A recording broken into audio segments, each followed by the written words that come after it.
Queridos, antes de iniciarmos o estudo da Palavra de Deus, queremos orar.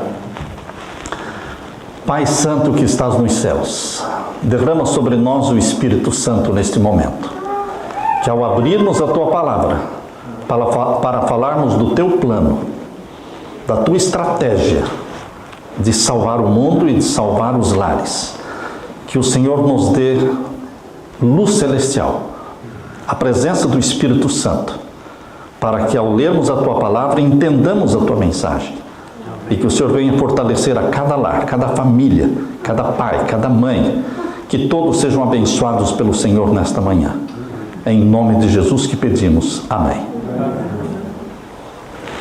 Queridos, nós fomos convidados para falar sobre um assunto que não é fácil falar. Uma vez eu fiz um sermão lá na cidade de Manaus, era o Dia da Mulher, então meu sermão foi sobre o papel da mulher. Foi sobre a mulher. E no final do sermão, na saída, na porta, quando eu estava cumprimentando, um irmão passou por mim e disse: "Não gostei." Por que você não gostou? Não, só falou da mulher, mas o dia era da mulher. O sermão era sobre o papel da mulher no lar. Hoje, na saída, alguém pode também falar o mesmo. Não gostei, porque falou muito dos homens, só os homens. Bom, este foi o pedido que me fizeram, para que eu fale sobre o papel do homem no lar, no plano de Deus. Como o homem pode ser homem dentro dos planos de Deus, dentro do lar.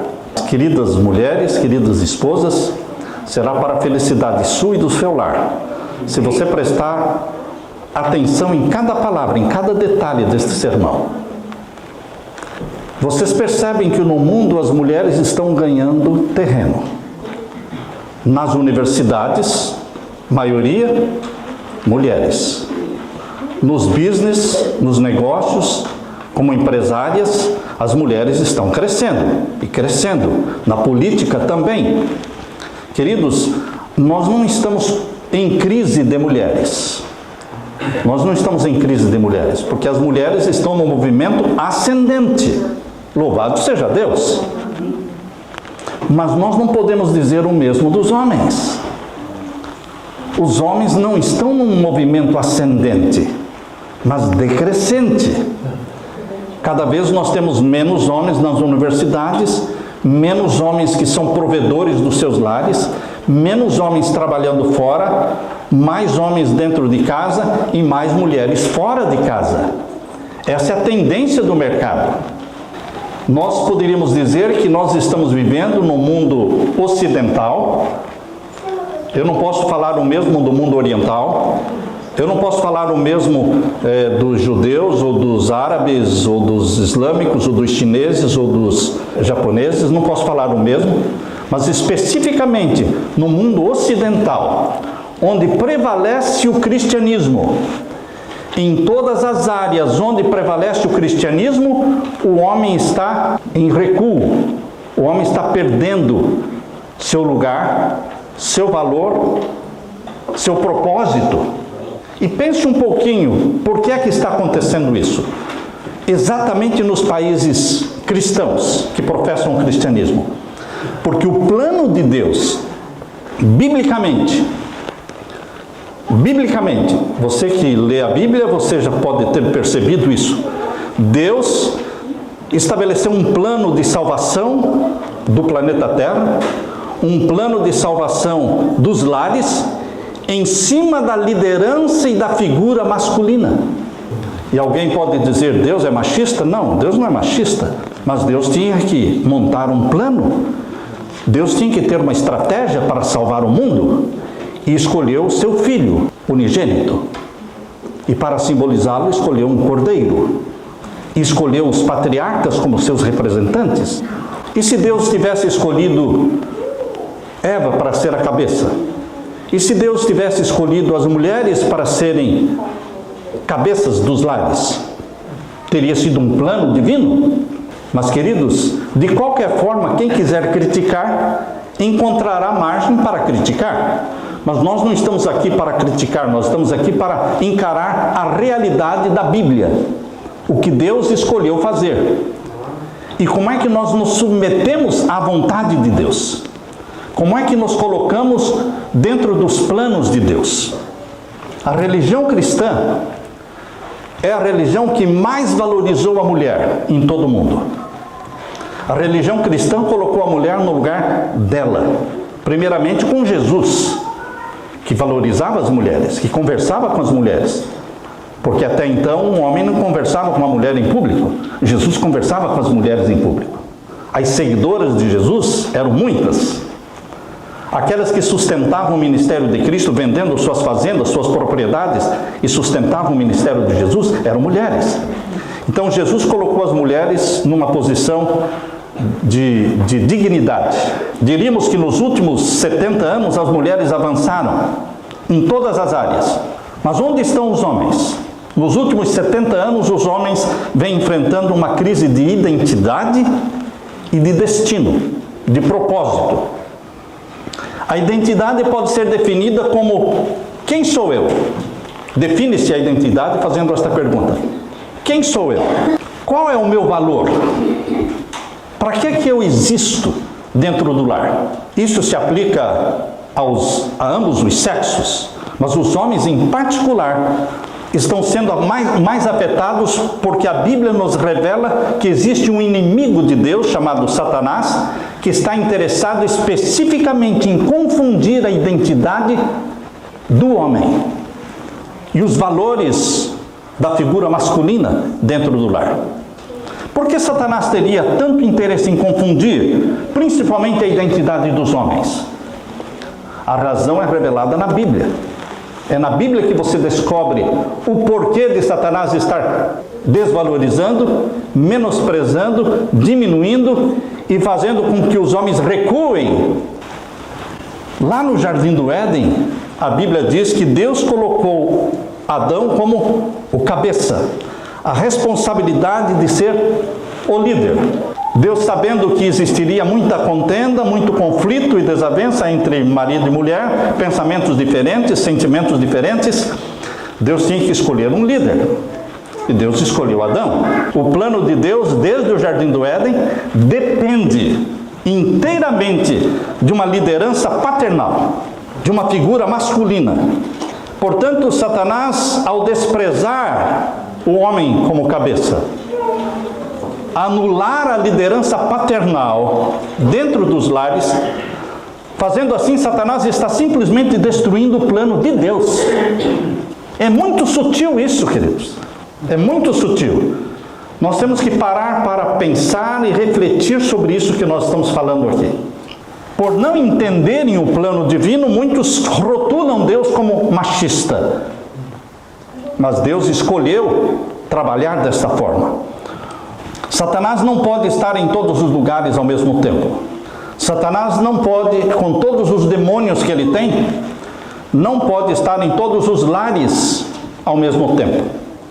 Satanás também não pode aumentar o número dos demônios. Estão me acompanhando?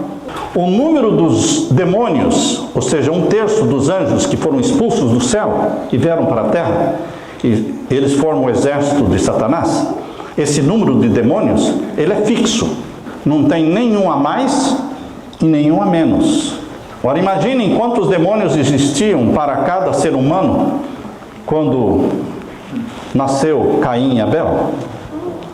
No tempo de Sete, no tempo de Enoque, no tempo de Noé, no tempo de Abraão, existiam muitos demônios para cada ser humano. Mas hoje nós estamos com mais de 7 bilhões de seres humanos e o número de demônios continua sendo o quê? O mesmo.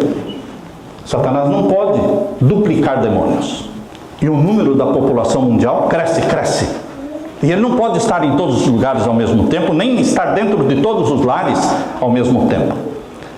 Então Satanás criou o quê? Uma estratégia para não precisar que ele esteja em todos os lares. Porque ele não pode estar. Se ele está aqui, ele não pode estar lá. É diferente de Deus, né? Deus é onipresente. Satanás não é onipresente. Ele é limitado. Então ele criou uma estratégia. Qual foi a estratégia? Desvalorizar, diminuir a valorização da liderança masculina dentro do lar. Se ele consegue fazer isso, ele não precisa estar lá. Ele não precisa estar lá, porque os resultados ele já conseguiu. O plano de Deus para aquela família dificilmente vai se cumprir. Satanás descobriu que na Bíblia Deus colocou o homem como marido, como pai, como representante de Deus na família. Satanás percebeu que Deus criou a família humana como um reflexo da família divina. Na família divina existe o Deus Pai, o Deus Filho e o Deus Espírito Santo. E nós fomos feitos à imagem e à semelhança de Deus. Não iguais, mas semelhantes. Então a família humana criada semelhante à divindade tem também o Pai, tem também o Filho e tem também a Mãe. Quem representa o Deus Pai dentro da família humana? O homem. Quem representa o Deus Filho dentro da família humana? O Filho, os filhos. E quem representa o Deus Espírito Santo dentro da família humana? A mãe. Ela que aconselha, é ela mais que repreende, é ela mais que ensina, ela mais que convence. É o papel do Espírito Santo trabalhando dentro da família humana. Mas, queridos, Satanás criou uma cultura onde os homens estão sendo desvalorizados. Mas não é uma cultura nos países onde prevalece o islamismo. Não é uma cultura onde prevalece o budismo, o confucionismo. Não. É uma cultura que prevalece nos países especificamente cristãos, que devem evangelizar o mundo. E exatamente a crise masculina está entre nós. Ele criou uma cultura onde os homens são desvalorizados, criou uma crise de identidade nos homens, homens que não são mais sacerdotes do lar. Será que eu estou falando para alguém aqui que esqueceu de que ele é o sacerdote do lar?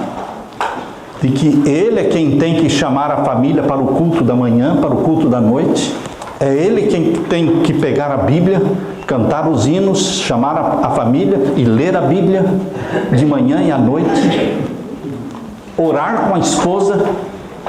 Não é orar somente pela esposa, mas orar com a esposa, orar sobre a esposa, sobre os filhos, impondo-lhes as mãos. Satanás tem destruído este papel que Deus colocou sobre o homem de ser o sacerdote do lar. Deus criou o homem para que seja o provedor da família. Mas a crise econômica mundial está tão apertada de que o homem não consegue mais ser o provedor da família. Ele precisa da mulher. A mulher precisa trabalhar fora. Ninguém está sobrevivendo mais com um só salário. E quanto mais as mulheres trabalham fora, mais o lar fica desprovido.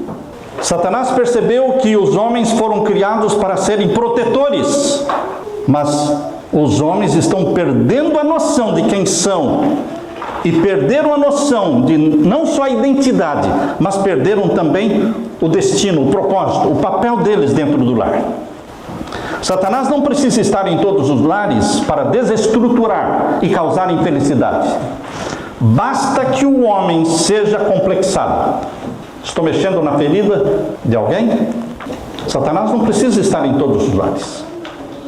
Ele não pode estar em todos os lares. Ele não tem demônios para todos os lares. Mas o que ele pode fazer? Colocar na mente do homem o complexo. Abaixo autoestima. Vocês já ouviram falar em autoestima? Pouca importância muitos dão para a autoestima. Esse negócio de autoestima. A autoestima levanta e a autoestima derruba. Deus precisa da tua autoestima para te usar.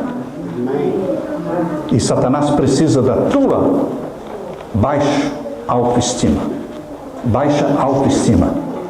para cumprir com os propósitos dele. Um homem complexado, com a baixa autoestima, inconsciente do chamado divino para ser sacerdote da família, é tudo que Satanás precisa. A mensagem que Satanás sussurra no ouvido do homem, do pai, do marido, para destruir a sua identidade é mais ou menos assim. Vejam mais ou menos as palavras de Satanás. Você não tem valor nenhum. Tua mulher pode viver muito bem sem você. Tua família vai continuar sendo a mesma sem você. Você não faz falta. Você é um engano. Você não tem valor. Alguma coisa está errada com você, porque você não é ninguém. E nós temos cada vez mais homens que não lutam, que não estudam, que não se formam, que não se colocam bem no trabalho, que não têm um bom salário e que querem casar, mas não tem como casar. Porque se fosse para pagar o dote bíblico, porque a Bíblia exige que o homem pague um dote para se casar, mas até tiraram fora esse dote, porque ninguém ia casar, não é? Quem iria casar no mundo moderno? Então deixaram para lá, já que ninguém consegue cumprir, então vamos deixar de lado isso aí. Queridos, mas isso abriu as portas para que homens se casem, homens que não têm garra, homens que não provam que são homens. Porque no passado a pessoa tinha que provar que podia sustentar a família pagando um dote.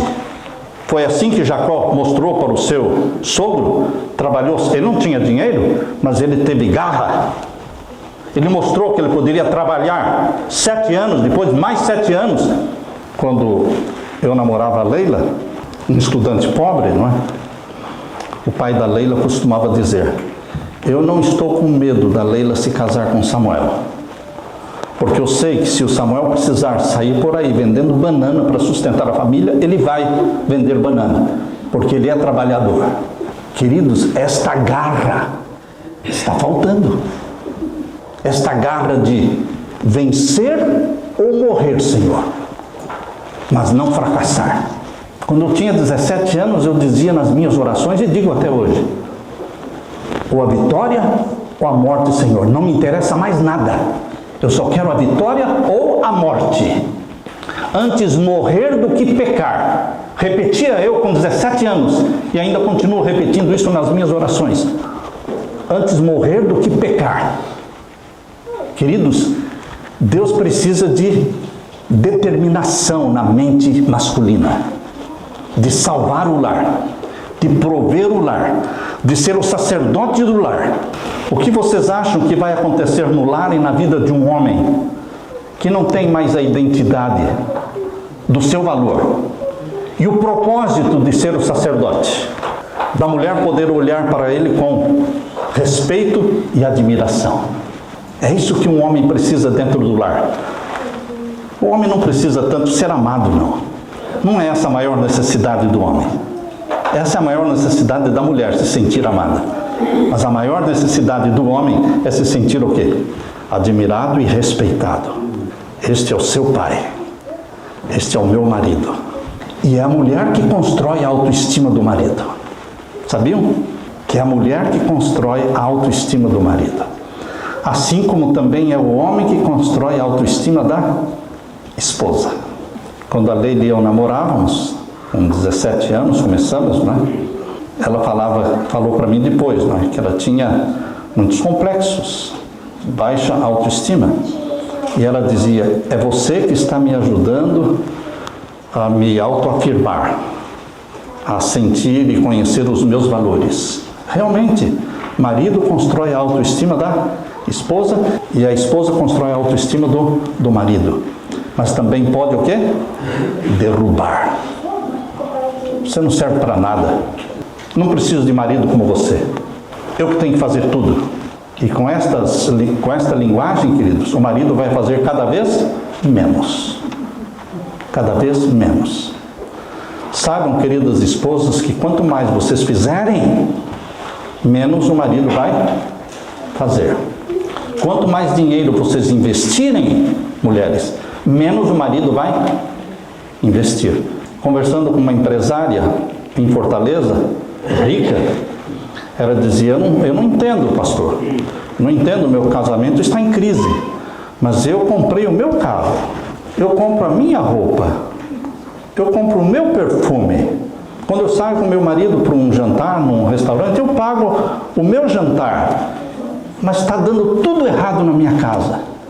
Eu não sou valorizada. Esse é o problema.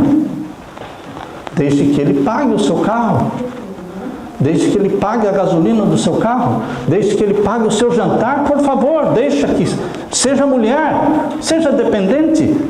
Faça a sua poupança, tenha a sua poupança, não tem problema.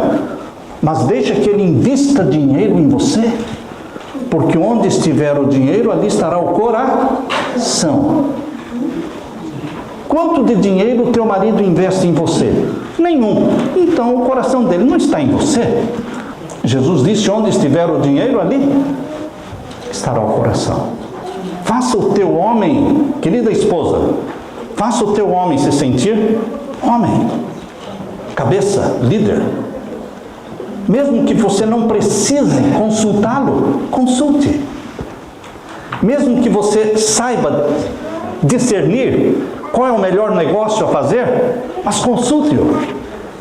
Deixe que ele participe das decisões para que ele se sinta como cabeça, como líder. Eu me lembro quando criança, minha mãe era muito independente, muito trabalhadora, meu pai também muito trabalhador, mas minha mãe tinha muitas ideias e muita determinação, muita garra, e meu pai era mais tímido. E minha mãe ia na loja e comprava mesas, cadeiras e geladeira e trazia e colocava. Ele nem estava sabendo, porque ela comprava com o dinheiro dela.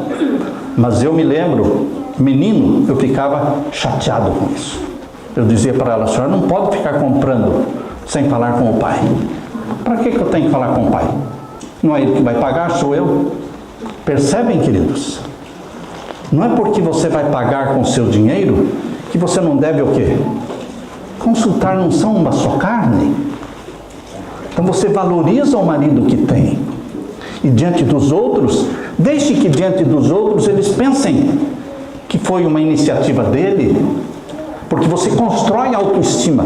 Lá quando você lê Provérbios capítulo 31, veja lá como a mulher sábia edifica a reputação do marido diante. A alegria dela é ver que o marido é respeitado na sociedade. Está lá em Provérbios 31. É você que constrói isso aí. Desde o princípio, Deus responsabilizou o homem por tudo o que acontecia no lar. Deus não culpou Eva pela entrada do pecado. Deveria ter culpado Eva, porque ela foi quem comeu o fruto primeiro. Mas Deus, desde o princípio, mostrou que no plano divino, o homem responde. O homem responde pelo lar e pelas decisões. Deus falou com Adão, Deus falou com Sete, Deus falou com Enoque, Deus falou com Matusalém, falou com Noé, falou com Abraão, falou com Isaac, falou com Jacó. Porque Deus construiu um plano em cima da liderança paternal. Veja o que Deus fez para fortalecer a autoestima de um Jacó. Abra sua Bíblia em Isaías 43. Às vezes, quando você lê esse texto aqui de Isaías 43, você pode ficar se perguntando: por que Deus foi tão enfático usando o nome, usou o nome de Jacó? Por quê? Deus queria fortalecer a autoestima de Jacó. Jacó tinha uma vida muito errada. Primeiramente, Deus mudou o nome dele para que ele deixasse de ser um loser, um perdedor, um enganador, e para que ele começasse a pensar como o quê? Um vencedor. Deus tira a sua mente de loser, de perdedor, e para colocar em você uma mente de vencedor. Porque Deus depende de que você pense como um vencedor. E foi isso que você percebe aqui em Isaías 43. Vemos aqui nos versos 1 até o verso 5. Abra sua Bíblia e vamos ler. Aqui diz: mas agora assim diz o Senhor, que te criou, ó Jacó, e que te formou, ó Israel. Por que Deus falaria isso para Jacó? Para que ele sentisse que ele tinha propósito na vida. Você tem propósito na vida? Os homens de hoje têm propósito na vida? Porque quem tem propósito, determinação e alvo, ele chega lá, pela graça de Deus. Mas se você não tiver um propósito, uma determinação, qualquer coisa serve. Aonde você chegar estará bom. Você não tinha propósito nenhum. Mas agora, assim diz o Senhor, que te criou, ó Jacó, e que te formou, ó Israel. Não temas, porque eu te remi, chamei-te pelo teu nome, tu és meu. Isso aqui fortaleceu a autoestima de Jacó ou não? Ah, muito, muito. Tira o nome do Jacó aqui, coloca o teu nome. Como é que eu me sentiria colocando o nome nosso aqui? Tirar o nome de Jacó, colocar o nome de Samuel, não é? Mas agora, assim diz o Senhor, que te criou, ó Samuel, e que te formou, ó Samuel. Não temas, porque eu te remi, chamei-te pelo teu nome. Tu és meu. Ah, queridos, isso traz para você uma convicção, uma determinação, uma garra, uma certeza que nada o bloqueará, porque você sabe quem você é. Você é filho de Deus. Você foi gerado pelo Espírito Santo. Jesus foi gerado pelo Espírito Santo no ventre de Maria. Mas você também, ou com 20, ou com 18 anos, ou com 30 anos, você também foi gerado pelo Espírito Santo um dia. Amém? Amém. Você também tem que ter essa convicção. Eu fui gerado pelo Espírito Santo. Eu sou filho de Deus. Eu sou filha de Deus. Eu tenho a natureza santa de Jesus, porque o Espírito Santo gerou isso em mim. E agora o verso 2. Quando passares pelas águas, estarei contigo, e quando pelos rios, eles não te submergirão. Quando passares pelo fogo, não te queimarás, nem a chama arderá em ti. Por que Deus usaria palavras tão fortes, com tanta certeza, se não fosse para fortalecer a autoestima de Jacó? A tua, a minha. Deus faz questão de nos colocar para cima, enquanto Satanás faz questão de nos colocar para baixo, de nos diminuir. Você não presta, você é um zero à esquerda. O que você fez na vida até hoje? Hein? Tua vida é um fracasso. Veja o teu lar. Veja quanto você ganha. Querido, Satanás usa tudo o que ele pode para diminuir, para desvalorizar, para reduzir, para complexar, e muitos se deixam viver no complexo. E agora Jesus Cristo quer levantar a sua autoestima. Veja agora o verso 3.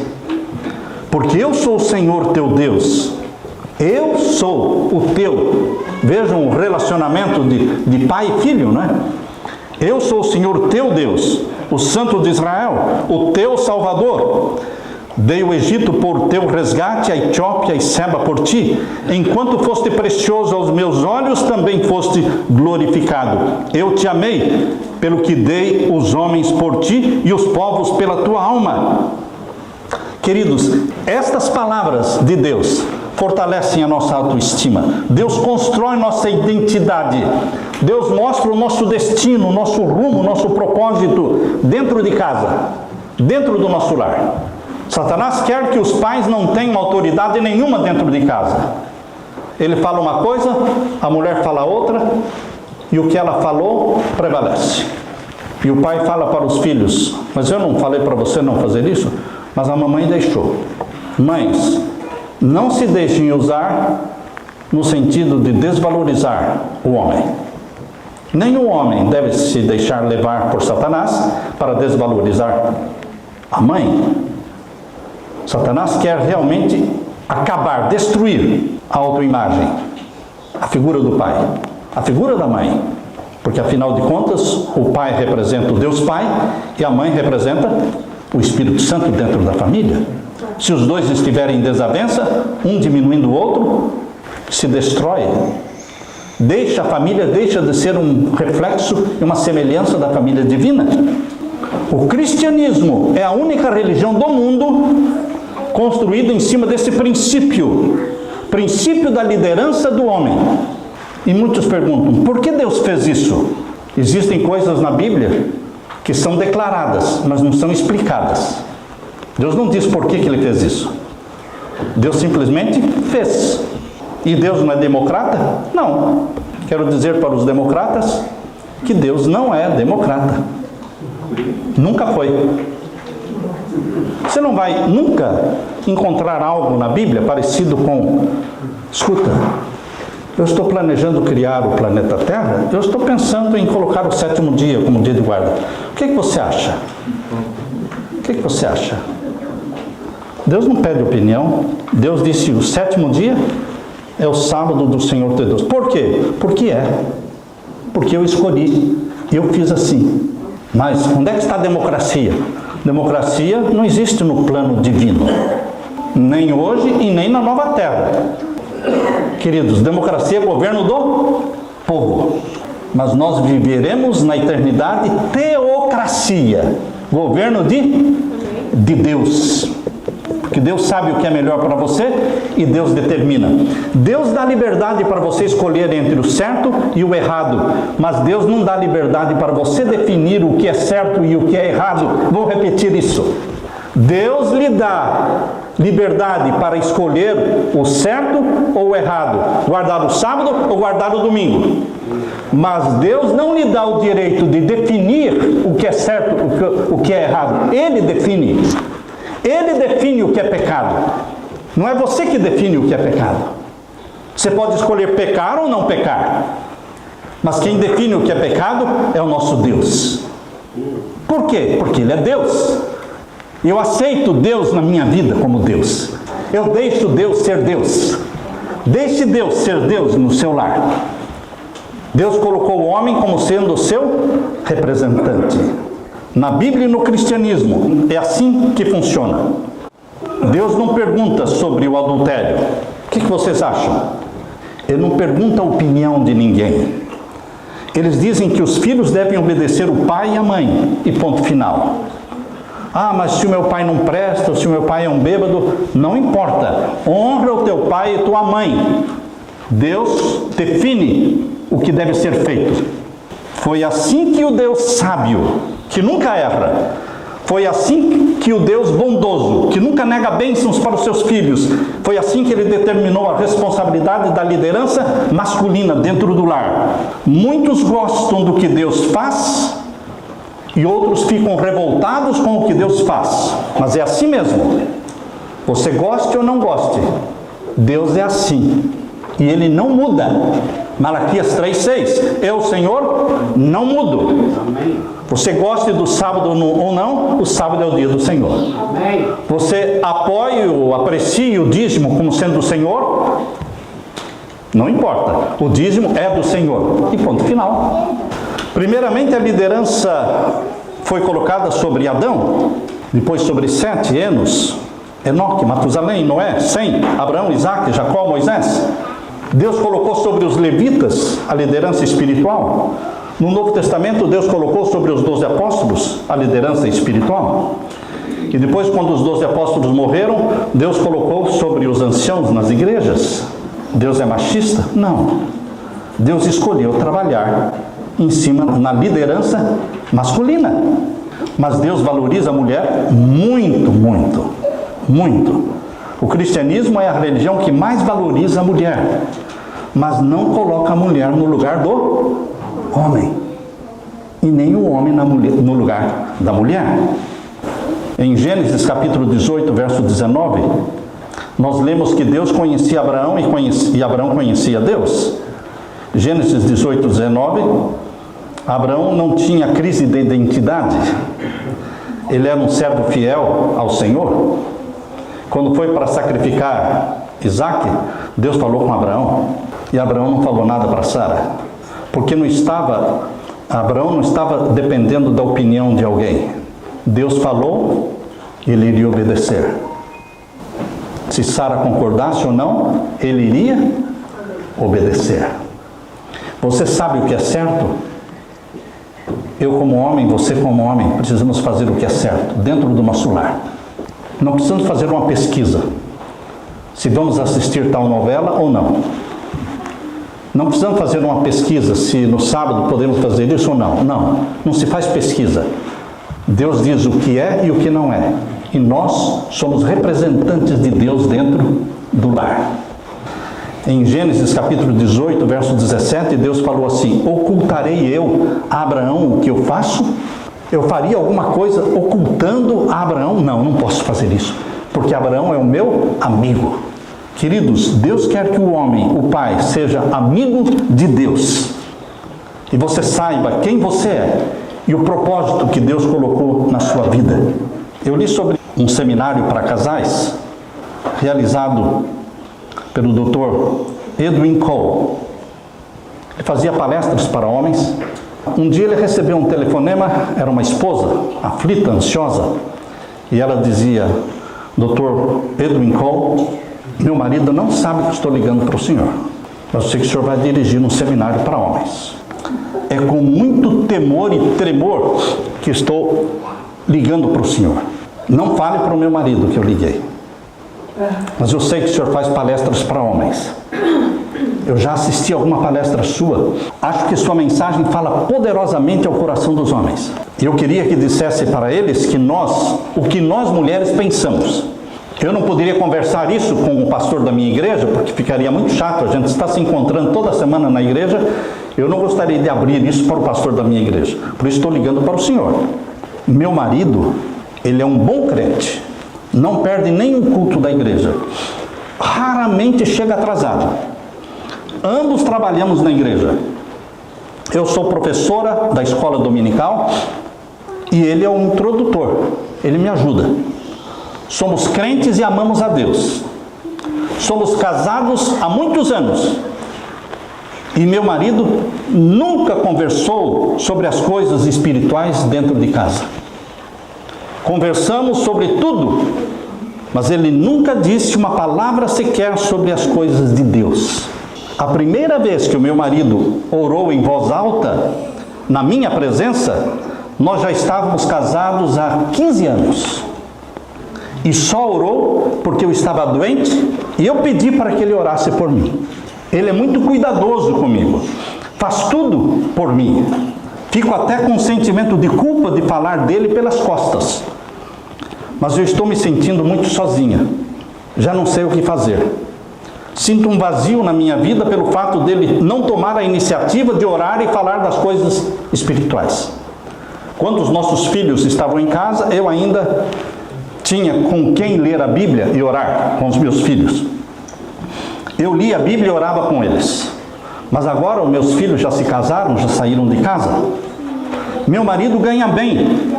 Eu não preciso trabalhar fora. Então eu fico a maior parte do tempo em casa. Estou me sentindo sozinho e não é só porque os filhos estão criados. É porque o meu marido não assume a liderança espiritual dentro de casa. Por favor, Dr. Cole, fale aos homens.